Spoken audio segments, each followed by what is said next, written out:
네, 오늘 명절을 앞두고 우리 제목을 제가 처음으로 성경의 용어가 아닌 이런 제목은 제가 처음 써봤는데요. 우리 같이 옆에 계신 분들과 이렇게 한번 인사하겠습니다. 우리 행복한 추석, 행복한 가정 되세요. 한번 인사하시겠습니다.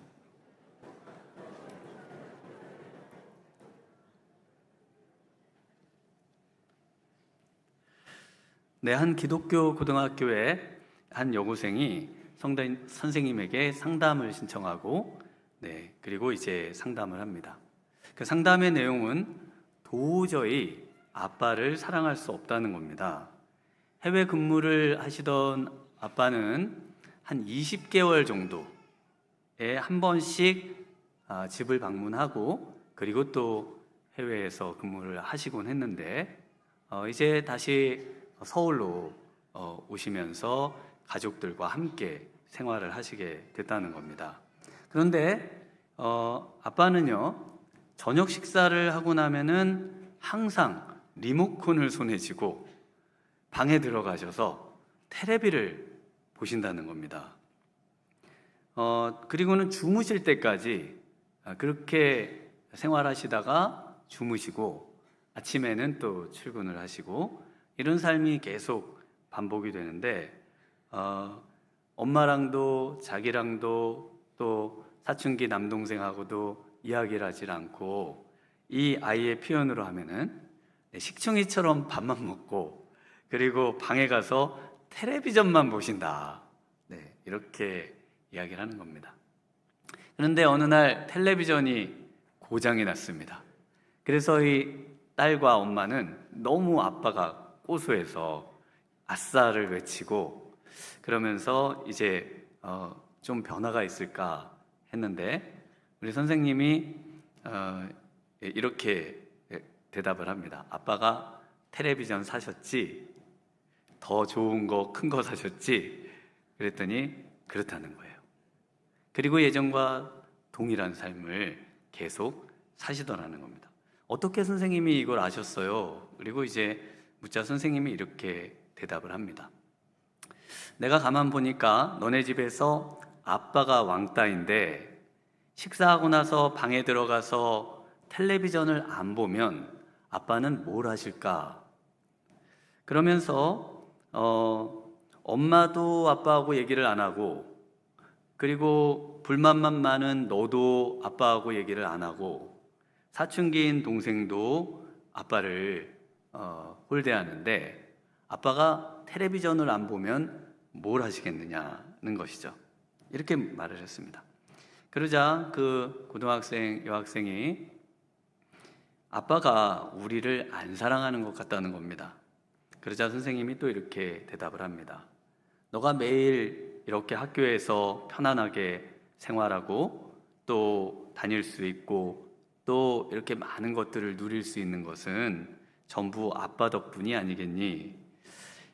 이런 경제 활동을 하기 위해 아빠가 얼마나 어려움을 겪는 줄 알고 있느냐? 그러면서 참을 수 없는 굴욕감도 너를 위해 참아야 되고, 또 회사에 정말 안 가고 싶은 날이 있어도 너를 위해서 가야 한다는 거다. 아빠가 살갑게 너희를 대하는 방식을 못 배우셨을 수는 있지만, 아빠는 삶을 다 내주어서 너를 사랑하고 있다. 만약에 선생님 같으면은 왕따를 당한다면 절대로 아빠 같은 삶은 안 살 거다 라고 얘기를 했다는 겁니다. 그런데 아빠는 가족에게 인정도 받지 못하면서도 삶을 다 내주면서 가족을 책임지고 있다. 이것이 사랑이란다. 이 말을 듣고 있던 아이가요, 이제 말없이 집에 돌아갔습니다. 그런 뒤로 아빠가 생전 처음으로 그 고등학교를 방문해서 선생님을 만나면서 감사 인사를 했다고 합니다. 그 이유는 그 여학생이 아빠에게 말을 걸더라는 거예요. 저랑 얘기도 하자 그러고 또 뭐도 하자 그러고, 그리고 아빠가 신앙이 그렇게 좋지는 않은데 가정 예배를 드리는데 아빠니까 인도를 해야 된다고, 그래서 아빠로 가정 예배를 자꾸 인도하시는 그런 아빠가 돼야 된다고. 그래서 집에서 가정 예배도 드리고 그러면서 가정에서 자기가 이제 왕따가 아니라 정말 가장으로서 대접받고 이 학교를 보내길 너무 잘했다 그러면서 선생님께 감사 인사를 하러 왔다는 이야기가 있습니다. 네, 하나님께서는요, 가정이 회복되기를 원하시고 가정 모두가 함께 신앙생활하기를 원하십니다. 네, 가정이 행복한 가정으로 만드는 것, 가정을 정말 천국으로 만드는 것, 이것이 하나님을 사랑하는 것이라고 말씀하고 있습니다. 네, 그래서 하나님을 사랑하는 것은요, 먼저 자녀들과 항상 함께 하는 것입니다. 우리 4절과 5절 그리고 7절을 한번 같이 읽어보겠습니다. 4절 5절입니다. 이스라엘아 들으라, 우리 하나님 여호와는 오직 유일한 여호와시니 너는 마음을 다하고 뜻을 다하고 힘을 다하여 내 하나님 여호와를 사랑하라. 우리 6절은 나중에 있고요, 7절을 읽습니다. 내 자녀에게 부지런히 가르치며 집에 앉았을 때에든지 길을 갈 때에든지 누워 있을 때에든지 일어날 때에든지 이 말씀을 강론할 것이며. 네, 그 7절에 보면은 이제 자녀에게 부지런히 가르치라. 그래서 여기서 가르치라고 해서 우리 자녀들에게 아주 혹독하게 어릴 때부터 신앙교육을 시키시는 분들이 있습니다. 그런데 이 가르치다라는 말은 우리가 학교에서 선생님이 학생을 가르치다 라고 할 때 그 가르치다라는 말이 아니에요. 그래서 이것은 조금 뒤에 좀 설명을 드리도록 하겠고, 거기 보면 집에 앉았을 때든지, 이게 언제일까요? 우리 아빠들로 생각하면 보통 아빠들에게 지금 이 말씀을 하고 있는 거거든요. 그럼 아빠들이 집에 있을 때, 바로 일을 마치고 집에서 쉴 때, 그리고 공휴일이 돼서 집에 있을 때, 그때 집에 있을 때는 항상 누구랑 있어야 될까요? 자녀랑 있어야 된다는 겁니다. 자녀에게 부지런히 가르치려면은 이 자녀와 항상 함께하는 그 삶을 말해요. 그래서 또 언제 이야기를 하는가 하면 길을 갈 때든지, 길을 갈 때가 언제일까요? 자녀랑 길을 같이 갈 때도 있겠지만 여기서 길을 갈 때는 부모가, 특별히 아빠가 이제 회사에 나가서 일을 할 때, 이럴 때에도 자녀를 향한 생각을 놓지 않고 자녀와 항상 함께하는 그 삶을 지금 이야기를 하고 있습니다. 그리고 또 누워있을 때든지 일어날 때든지, 그러니까 잠잘 때 그리고 일어나서 기상했을 때 그 모든 시간이, 그리고 집에서 쉴 때, 일할 때, 그러니까 정말 모든 시간이죠. 그 모든 시간을 누구랑 함께 있어야 한다는 걸까요? 자녀랑 함께 있다는 거를 지금 성경에서 이렇게 표현을 하고 있는 겁니다. 너무 구체적이죠. 성경은 정말 구체적으로 표현을 하거든요. 그래서 여기서 그러면 이 말씀을 강론하다라는 표현이 또 7절에 나오는데요. 여기서 강론하다라는 말이 이제 우리말로 강론이라고 번역이 돼 있어서 뭔가 설교를 하고 자녀를 앉혀놓고 훈계를 하고 뭔가 이렇게 강의를 하고 이런 걸로 생각을 하시지만, 실제 이 말은 그냥 일상적인 대화를 나누는 것을 의미합니다. 자녀와 일상적인 대화를 하라는 겁니다. 그래서 이 말씀을 가지고 대화를 하는 건데, 이것은 또 좀 이따가 좀 더 말씀을 드려보도록 하겠습니다. 그래서 일상 속에서 삶을 나누고요, 삶 속에서 부모가 깨달은 하나님의 말씀과 그 신앙을 허심탄회하게 이야기할 수 있는 그런 관계가 되는 것, 이것이 행복한 가정을 만드는 것, 그리고 하나님을 정말 사랑하는 사람이 사랑한다면 반드시 행해야 할 일이라고 말씀을 해주고 있습니다. 네, 신앙심에 가장 영향을 준 사람이 누구인지에 대한 그 설문조사가 있었습니다. 잘 안 보이시겠는데요, 그 이 설문조사는 올해 3, 4월에 기독교인 2,000명을 각 그 연령별로 나누어서 조사를 하고 또 약 1,000명을 온라인으로 조사를 한 그런 이제 아주 그 공신력 있는 기관에서 한 그런 조사가 되겠습니다. 네, 이 주사에 보면은 신앙심에 가장 영향을 준 사람이 누구인가, 맨 위 그 다음에 두 번째까지 보시면요, 그리고 이제 빨간색으로 퍼센테이지가 나와 있습니다. 이 40대까지 만 40대까지 이 부모의 영향이 가장 크다라고 나와 있습니다. 그 이전 세대도 말할 것 없고요, 우리 어린아이 태어나서부터 어린아이 말할 것도 없고요, 그 19세부터 이제 성인이 돼서 50세가 되기 전까지도 부모에게서 이 신앙에 가장 큰 영향을 받고 있다라고 답변을 했다는 겁니다.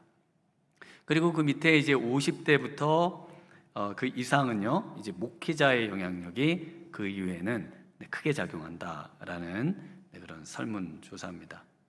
그 다음 그림 2번을 보여주시면요, 자녀의 주일 예배 참석 역시 부모 신앙이 절대적이다라는 겁니다.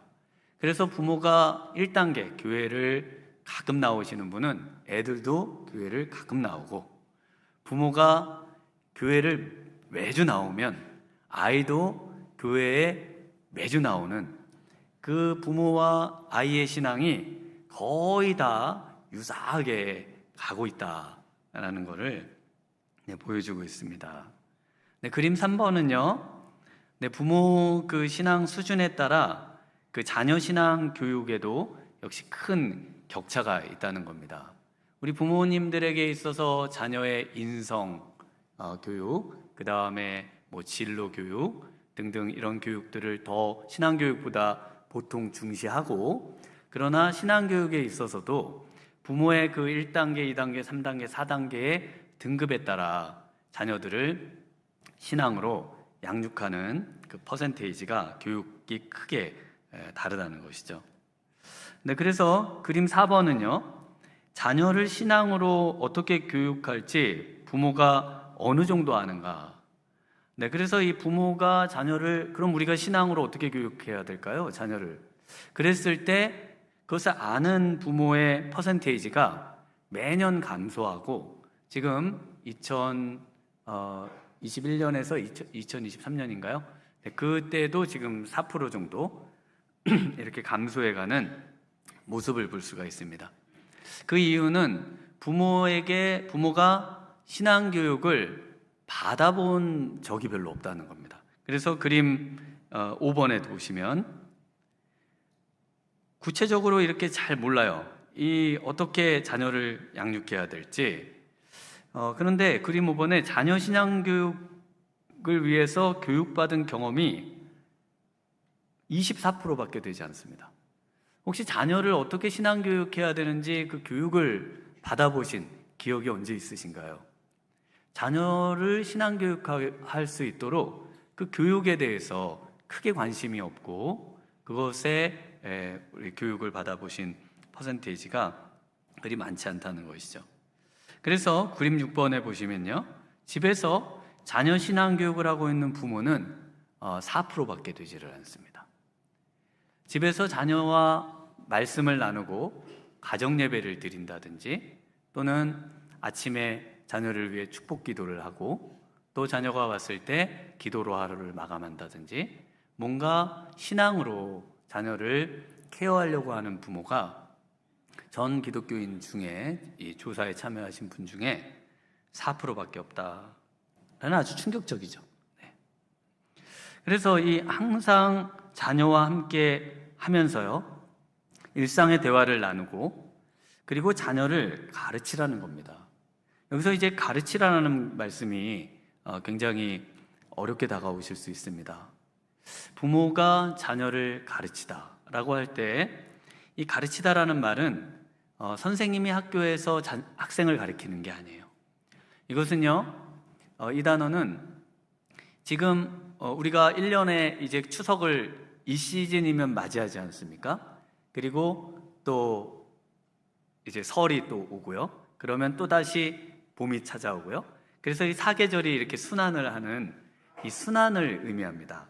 그래서 우리 인생에 태어나서부터 자녀가 그 시기별로 자라죠. 자라서 그 시기에 이제 노년에 이르고, 그리고 이제 하나님 앞으로 가는데, 그 주기를 의미합니다. 그래서 그 주기별로 아이들에게 필요한 것들을 가르쳐주는 것을 의미합니다.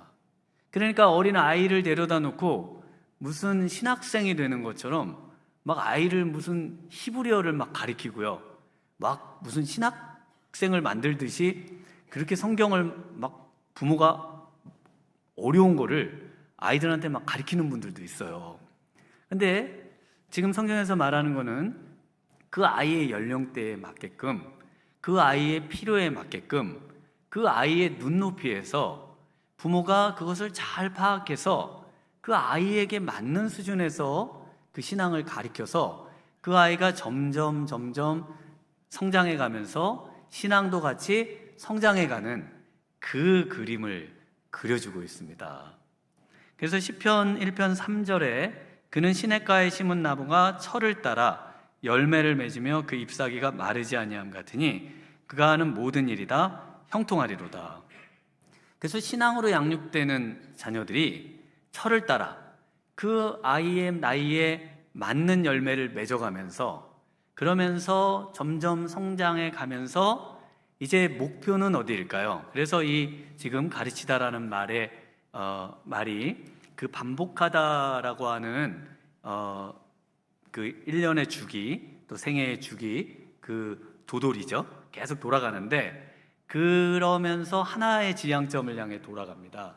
그래서 어디로 가는가 하면은 결국 하나님을 사랑하는 것으로 가는 거예요. 우리 자녀들이 계속 부모와 함께 하면서 부모님이 왜 나에게 이렇게 잘해 주시지? 왜 나에게 이렇게 아낌없이 주시지? 왜 그 바쁜 시간을 나에게 투자하시지? 아, 부모님이 하나님을 사랑해서 그렇구나. 하나님을 사랑해서 나를 이렇게 사랑하시는 거구나 라는 것을 우리 아이들이 깨닫고, 아, 그 좋은 하나님을 나도 사랑해야겠다 라는 마음이 그 아이들의 마음에 찾아오고요. 그러면서 우리 하나님과 동행하고, 그러면서 이제 모든 삶의 영역에서 형통하는 삶, 성공하는 삶, 정말 하나님의 놀라운 은혜와 축복을 받아 누리는 삶, 이것을 말씀한다는 것입니다. 그래서 신앙교육은요, 강요와 강제에 의해서 되는 것이 아닙니다. 우리 아이들을 무한히 사랑하고 그 아이의 필요를 채워주면서 그 단계에 맞게끔 우리 아이들의 눈높이와 우리 아이들과의 깊은 대화와 우리 아이들에게 정말 허심탄회한 그 마음을 터놓고 함께 하는 그 과정 속에 있다는 것이죠. 어떻게 그렇게 할 수 있을까요? 네, 부모가 먼저 말씀대로 살아야 한다는 것입니다. 우리 6절 그리고 8절을 한번 같이 읽어보겠습니다. 오늘 내가 내게 명하는 이 말씀을 너는 마음에 새기고 너는 또 그것을 내 손목에 메어 기호를 삼으며 내 미간에 붙여 표로 삼고. 네, 그래서 우리가 자녀가 뭔가 하고 있으면 우리 자녀에게 뭘 주로 말하세요? 너 그런 거 하지 말고 공부해야 돼, 그러지 않았습니까? 그럼 뭘 또 부모님이 얘기를 하고 있으면 너 이런 거 신경 쓰지 말고 뭐 하라 그럽니까? 공부해야지.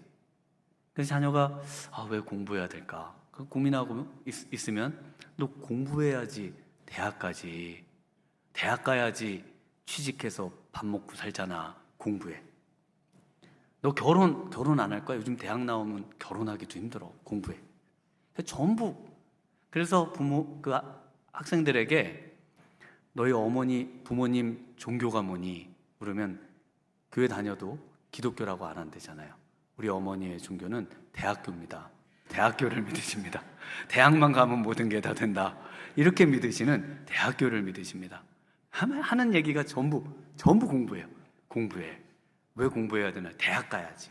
좋은 대학 가야 돼. 그래야 성공하는 거야. 대학교를 믿는 거예요. 정말 예수님을 믿는 게 아니고요. 그래서 우리 아이들이 부모의 마음속에 무엇이 있는지를 다 알아요.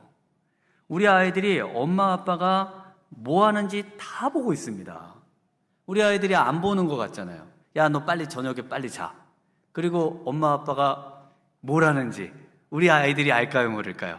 다 알아요. 엄마 아빠가 뭘 하는지, 우리 몰래 나쁜 거 마시고, 우리 몰래 정말 우리와 상관없이 그렇게 우리에게는 공부하라고 하고, 그리고는 엄마 아빠는 세상으로 돌아다니는 거를 우리 아이들이 알까요, 모를까요? 안다니까요. 네, 그래서 엄마 아빠는 공부도 안 하고요, 엄마 아빠는 성경도 안 읽고요, 엄마 아빠는 기도 생활도 안 하면서 자녀들에게는 맨날 공부하라고 그러고요, 그리고 성경 읽으라고 그러고요. 본인들도 엄마 아빠도 지겨워서 안 읽고 무슨 이유에서인지 안 읽고, 뭐 하나님이 살아계시다 그러는데 기도하는 거는 한 번도 본 적이 없는데 자녀들에게만 그냥 기도하라고 그러고 신앙 가지라고 그러고 이게 좋은 거라고 그러는데, 좋은 건지, 그러면 좋은 거면 부모님이 하셔야죠. 부모님이 왜 애들만 좋은 거라고 그러고 하고는 부모님은 좋은 걸 안 하냐고요. 그래서 어떻게 하라고 하시는가? 6절 읽으신 말씀에 보면요, 말씀을 마음에 새겨라 라고 말을 하고 있습니다. 마음에다가 어떻게 새길까요? 그래서 이 성경에 지금 쓰여진 용어, 이 마음은 심장이라는 용어를 쓰고 그것을 우리가 마음이라고 이렇게 번역을 해놨습니다. 그래서 이 신체를 우리의 영적인 것으로 이해해서 전부 받아들이고 있어요, 성경에서.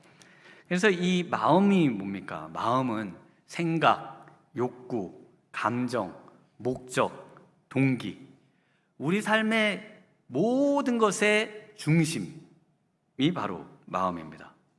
그래서 엄마 아빠의 마음에 세상과 물질이 새겨져 있으면요, 자녀들도 그것의 영향을 똑같이 받게 된다는 겁니다. 그래서 이 마음에다가 말씀을 새겨야 된다는 겁니다. 또 8절에 보시면 손목에 매라고 합니다. 손목에 주로 뭘 차고 계세요? 시계를 차고 계시죠. 그래서 이 시계를 자주 들여다보는데요, 엄마 아빠가 뭘 자주 들여다보는가, 뭘 핸드폰을 보면 뭘 들여다보는가, 그걸 우리 아이들도 유심히 보고 있다는 겁니다. 엄마 아빠가 자주 보고 주로 들여다보고 있는 그것에 우리 자녀들도 영향을 받는다는 거예요. 또 미간에 붙여라 라고 되어 있는데요, 미간은요, 이 파라오의 이집트 파라오들을 보면은 그 미간에다가 자신이 주로 섬기는 주신을 미간에 붙이거든요. 이제 출애굽해서 이스라엘 백성들에게 하나님의 말씀을 다시 이제 정리해서 죽기 전에 모세가 이스라엘 백성에게 준 말씀이 신명기인데요. 그래서 그 파라오 그림 한번 보여주실까요? 파라오 그림 보통 다 아실 텐데, 그래서 이 미간에 뱀도 있고요, 황소도 있고요, 뭐 태양도 있고요, 그 이집트의 여러 신들을 이제 파라오들이 그 미간에다가 붙여요. 아마 그 이집트 그림 보면 많이 보실 텐데, 오늘 또 온 가족이라서 좀 저런 만화 캐릭터로 한번 가져와 봤습니다. 네, 그래서 그 뱀, 황소, 태양 등 이 정말 중요하게 생각하는 것을 여기다 붙이는 겁니다. 그래서 우리 엄마 아빠가 하나님을 정말 중요하게 생각하는가를 뭘로 알 수 있다는 걸까요? 하나님의 말씀을 어떻게 대하는가를 보고, 하나님은 보이시지가 않잖아요. 보이지 않는 하나님을 어떻게 우리 엄마 아빠가 섬기는지를 말씀을 대하는 태도를 통해서 우리 아이들이 그것을 본다는 겁니다. 제가 유학 중에 우리 큰애가 5살일 때 유대인 유치원을 다녔어요. 그러니까 뭐 히브리어를 막 이렇게 배우는 데를 다닌 거예요. 그래서 제가 집에서 방에서 성경을 읽었습니다. 성경을 읽는데 그때 마침 또 창세기를 이제 첫 장부터 읽었어요. 그래서 이제 큰애는 밖에서 그 장난감 갖고 막 놀고 아빠가 뭐 하나 보고 있었나 봐요. 그리고 그 소리도 듣고 있었나 봐요. 그게 너무 신기했습니다. 그래서 제가 창세기를 쭉 하나님이 태초에 세상을 창조하시니라 그 베레시트 바라 이제 그 히브리어로 쭉 읽어 나가고 있는데, 얘가 갑자기 만든 그림을 갖고 오는 거예요. 그림책을 그 이렇게 쭉 있는 걸요. 그래서 이게 뭐 해가지고 왔을까? 그리고는 이제 그거를 이제 전 바쁘니까 이거 성경 읽고 뭘 또 해야 될 일들이 많아서, 근데 이거를 애가 또 갖고 왔으니까 또 찬찬히 봤습니다. 그랬더니 제가 읽고 있는 그 창세기의 그 내용을 그림으로 그린 거예요. 한 장씩. 첫째 날, 그리고 둘째 날, 그리고 이렇게 해서 그 일곱째 날까지 그린 그림책을 갖고 온 거예요. 자기가 그린 거를. 그래서 제가, 아니, 저 밖에서 혼자 장난감 갖고 놀고 있는 애가 저 안에서 방에서 그 문을 좀 열어놓긴 했습니다. 그 제가 읽고 있는 거를 듣고 있다는 거잖아요. 그것도 한국어도 아니고 히브리어로 뭐라 하고 있는 거를 듣고 있으면서 놀고 있는 거예요. 그러더니 자기가 이걸 아빠한테 갖다 주면은 좀 도움이 될 거라고 생각을 했는지 그걸 갖고 온 거예요. 그래서 제가 내가 하고 있는 모든 거를 얘가 보고 있구나, 얘가 듣고 있구나, 내가 누구에 대해서 평가하는 말, 세상에 대한 어떤 판단, 하나님의 말씀에 대한 어떤 이해, 또 그것에 대한 나의 어떤 삶의 모습, 이 모든 거를 보고 있구나. 그걸 그때 아주 깊이 느꼈습니다. 뭐 최근에도 느꼈어요. 최근에도 제가 책을 보고 있거든요. 근데 자꾸 큰애가 제가 보고 있는 책 같은 거를 자꾸 사는 거예요. 그래서 제가 한번 얘기를 해줬습니다. 이건 지금 어려우니까 절대 읽지 말고 다음에 읽어라, 다음에. 왜냐하면 제가 지나가면서 아빠가 보고 있는 게 이게 뭔가 중요하고 좋은 책 같아 보이는 거야. 그걸 자꾸 막 사가지고 보려고 하는 겁니다. 어려운데. 그래서 제가 이제 우리 애가 그 중학교에 갔을 때요, 히브리어 중에 혹시 뭐 생각나는 거 있니? 물어봤어요. 이제 어릴 때 글자는 못 배우고 말만 하면서 학교를 다녀가지고, 그랬더니 딱 한 단어가 생각난대요. 그게 뭐냐면, 뭔지 아세요? 네, 선물이라는 단어입니다. 마타나라는 선물이라는 단어인데, 그 말이 생각난다는 거예요. 네, 이번 추석 때 돈 없다고 그러지 마시고 우리 아이들에게 좋은 선물 하나 해주시기를 바랍니다.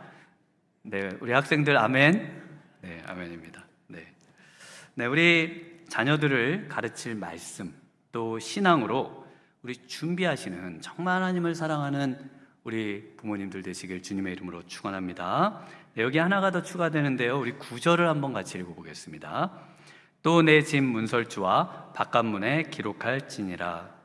네, 유대인들은 지금 오늘 읽으신 말씀 그대로를 문자적으로 해석해서 이해하다 보니까 우리 예수님을 이제 십자가에 못 박아 죽이는 데까지 갔습니다. 그래서 유대인들은 손목에 매라, 미간에 붙여라, 그래서 실제 말씀을 함에다 넣어가지고 손목에 왼쪽에다가 합네요. 왼쪽에다가 붙이고요. 그 다음에 또 머리에다가도 이 미간에 아까 이제 보여주셨던 그런 하나님의 어떤 하나님 중심에 하나님을 귀중한 것으로 여기는 이런 의미보다는 실제로 여기다가 붙여요. 함에다가 말씀을 넣어가지고 붙입니다. 이걸 이제 티플린이라고 불리고요. 이전에 한번 또 사진으로 보여드린 적이 있는데요. 역시 문설주 바깥 문에 또 기록하라고 되어 있죠. 그래서 이 바깥 문에다가 방문마다 전부 뭘 붙이냐면 거기에도 말씀을 넣어가지고 그 다음에 그 말씀을 거기다 붙입니다. 그리고 매주자라고 불리는, 유대인들 집이나 또 유대인들이 사는 곳에 가면 이 매주자를 실제로 붙여놓은 거를 많이 보실 수가 있어요. 그런데 이것은 이 말씀 속에서 이해를 하면 말씀을 갖다 뭐 벽에다 붙이라는 게 아닙니다. 말씀 붙이면 뭐 신앙이 막 자라나요? 말씀만 갖다 붙여놓으면, 저도 예전에 말씀 붙여놓으면 지나가면서 한 자라도 보겠지, 더 안 보는 것 같더라고요. 더 피해요. 말씀을 더 오히려 안 보려고 하고, 오히려 그게 또 그래서 그냥 떼버렸습니다. 그냥 마음을 담아서 내가 말씀을 읽는 게 더 낫겠다. 그래서 이 말씀은 실제는요, 나그네와 이방인들에게 말씀을 적용하라는 겁니다. 문 밖에, 방 밖에, 나의 안에 테두리 바깥에 있는 사람들에게 관심을 갖고 그들을 하나님의 말씀으로 대하는 말씀의 실천과 적용을 의미하고 있어요. 그래서 이 고아와 과부를 돌보고요, 나그네와 이방인들을 선하게 대하는 그 하나님의 말씀의 실천의 영역을 말하고 있습니다. 자녀들은 다른 사람들에게 부모가 어떻게 대하는지를 보고 있습니다. 그래서 탈기독교 시대 교회라는 최근에 나온 책에 보면요, 2023년도 조사에 따르면 그 미국의 25년 내에 미국에 있는 교인들 중에 4천만 명이 교회를 떠났다고 합니다. 4천만 명. 거의 뭐 우리나라 인구에 해당하는 분들이 교회를 다 떠나신 거예요. 그래서 이 충격적인 보고가 있는데, 거기 보면 그 중에 거의 50세 이상의 부모들에게는 교회를 떠난 성인 자녀가 최소한 1명 이상 있다. 그러니까 자녀들이 함께 신앙생활 하다가 이제는 교회를 안 다니겠다고 선언하고 교회를 안 나가는 자녀들이 최소 1명 이상 있다는 겁니다. 그런 자녀의 비율이 부모 때문이라고 말하는 자녀들이 3분의 2에 해당한다는 겁니다. 3분의 2. 그래서 왜 그럼 떠나는가? 그 이유는요, 1위는 자신의 생각만 강요하는 모습에 질렸다라고 하는 게 첫 번째입니다. 부모의 생각만 강요한다는 거죠. 두 번째는 자신들의 말을 들어주지 않음, 친절하지도 않음, 후하게 베풀어주지도 않는 모습에 때문이다 라고 말을 하고요. 또 세 번째는 부모님도 교회를 안 나가기 때문에 우리도 굳이 나갈 필요 없다 이렇게 생각해서 덩달아서 그냥 부모님 따라서 교회를 안 나가겠다 이렇게 이제 이야기를 했습니다. 그 다음이 이제 인상적인 이유인데요. 최근 몇 년 동안 부모님이 추한 모습을 보였다는 겁니다. 이 모습은 뭐냐면, 신앙인으로서는 절대 그렇게 할 수 없는데 신앙인이라고 하면서 어떻게 저런 모습을 보일 수 있을까라는 것에 자녀들이 굉장히 이 부모에 대해서 실망하고, 또 부모의 그 모습에 굉장히 이제 괴로워하고, 저런 신앙이라면은 나는 부모님처럼 저렇게 만약에 신앙인이 될 거라면은 나는 신앙을 안 갖는 게 낫겠다. 오히려 정상적인 평범한 상식적인 시민으로 사는 게 더 낫겠다 생각해서 교회를 안 나가기로 결정을 한다는 겁니다. 그래서 우리 지금 명절에요, 우리 명절에 우리 성도님들이 부모님에게 대하는 모습을 우리 자녀들이 보고 있어요. 우리 성도님들이 지금 뭐 계속 뉴스에 나오잖아요. 뭐 새치기도 하고 뭐 오물도 갖다 버리고 뭐 그래가지고 뭘 다 뭐 막 추적해서 잡아내고. 근데 그 지겹고 따분하고 어렵고 힘든 그 시간을 우리 자녀들과 그 차 안에서 어떻게 보내는지를 우리 자녀들은 그걸 다 보고 있어요. 다 듣고 있고요. 다 느끼고 있고요. 다 생각하고 있습니다. 저러면 난 진짜 교회 난 안 나가고 싶어. 우리 엄마가 믿는 하나님이라면 나 안 믿고 싶어. 이런 마음을 갖게 된다면은 우리 하나님이 얼마나 슬퍼하시겠습니까? 제가 어릴 때 아직도 기억에 남는 우리 어머님의 모습이 하나 있습니다. 이 시골에서 올라온 어떤 분이, 뭐 저희도 산동네 살았지만 그분이 그 말도 못하는 분이에요. 옛날에 벙어리라고 불리고 그랬지 않습니까? 근데 이 종이 쪽지 하나 가지고 집을 찾으러 오신 거예요. 근데 이쪽 집 동네가 아닌 거예요, 어머님이 그걸 보니까. 그래서 어머님이 그분을 데리고 나가시더라고요. 그리고는 밤 거의 해가 질녘에 돌아오셨습니다. 오전에 나가셔가지고. 그래서 이분 집을 다 찾아준 거예요. 그래가지고 이분을 찾아주고 돌아오셨는데, 그 손에 검은 봉다리에 과자가 하나 들려 있었습니다. 그 과자의 이름은 샤브레. 아마 우리 저와 연배가 비슷하거나 더 많으신 분은 이 샤브레가 얼마나 맛있는 과자인 줄 아시죠? 그거를 그분이 너무 고마워서 그 슈퍼에서 그걸 하나 사줘가지고, 안 가져오려고 그랬는데 꼭 가져가라고 그래서 주셨다는 거예요. 그러니까 제가 그거를 너무 맛있게 먹으면서, 야, 우리 엄마는 진짜 괜찮은 사람이다. 야, 우리 엄마는 정말 사람이 됐어.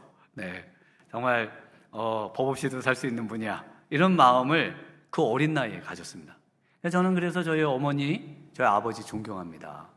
왜냐하면 정말 존경받을 만하세요. 그 어려운 힘든 생활에 연탄 불 피지 않고 네, 저희 다 거들려 먹여 살리시고, 내가 어제 토요일 비전기도회에서 얘기를 해가지고 참여하신 분은 들으셨을 텐데, 그 어려운 사람들을 본인도 어려우신데 그래도 도우시고 섬기시고 그리고 사신 거, 그래서 그 복을 제가 받는 게 아닌가 싶습니다. 그래서 제가 예수님 믿고요, 우리 동생들 손잡고 교회 가고 우리 부모님들 전도하고 또 그리고 할 수만 있으면 친척들에게도 복음을 전하고 하려고 애쓰는 그런, 그리고 또 하나님이 세워주신 목회자로 이렇게 서 있지 않은가 싶습니다. 네, 오늘 이번 추석 정말 우리 부모님과 좋은 그런 추억도 쌓으시고요, 우리 자녀들과 또 맛있는 것도 많이 드시고요, 선물은 꼭 사주시고요. 네, 그래서 우리 행복한 추석, 행복한 가정 되시기를 주님의 이름으로 축원합니다.